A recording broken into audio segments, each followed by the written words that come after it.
আজকে দামছড়া থানাতে আমাদের কাছে একটি গোপন খবর আসে যে মিজোরাম থেকে দুজন লোক একটি নাম্বার প্লেটলেস একটি স্কুটি নিয়ে পানিসাগরের উদ্দেশ্যে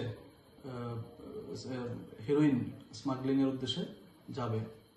তো এই খবরের বেসিসে আমরা নরেন্দ্রনগর আমরা অ্যাম্বুশ করে ওইখানে আমরা আনুমানিক দুই ঘন্টা পর ওই আমাদের যে সাসপেক্টেড যে স্কুটি, ওই স্কুটিকে দেখতে পেয়ে আমরা আটক করি এবং আটক করে তল্লাশি চালিয়ে এই স্কুটি থেকে আমরা 8টি শোকেসে মোট 92.8 গ্রাম হেরোইন আমরা বাজেয়াপ্ত করি। তাদের সঙ্গে একটি অ্যান্ড্রয়েড ফোনও ছিল। সঙ্গে আমরা যে নাম্বারলেস বিহীন যে নাম্বার প্লেট বিহীন যে স্কুটিটা সুজুকি অ্যাক্সেস, এটাও আমরা সিজ করি। আমাদের সঙ্গে ডিসিএম পানিসাগর, এসডিপিও পানিসাগর ছিলেন এই ঘটনার সময়।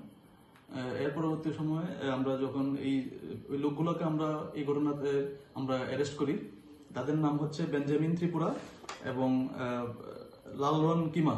তাদের দুজনের বাড়ি মিজোরাম লুইমুই। তো যে এরপর আমরা এই দুজনকে আটক করে থানাতে নিয়ে আসি এবং তাদের বিরুদ্ধে একটি এনডিপিএস ধারা আমরা মামলা নিচ্ছি। আর যে বাজেয়াপ্ত করা যে হেরোইন 8টি শোকেসে যে হেরোইন ছিল 92.8 গ্রাম, এর বাজার মূল্য আনুমানিক প্রায় 8 থেকে 10 লাখ টাকা হবে।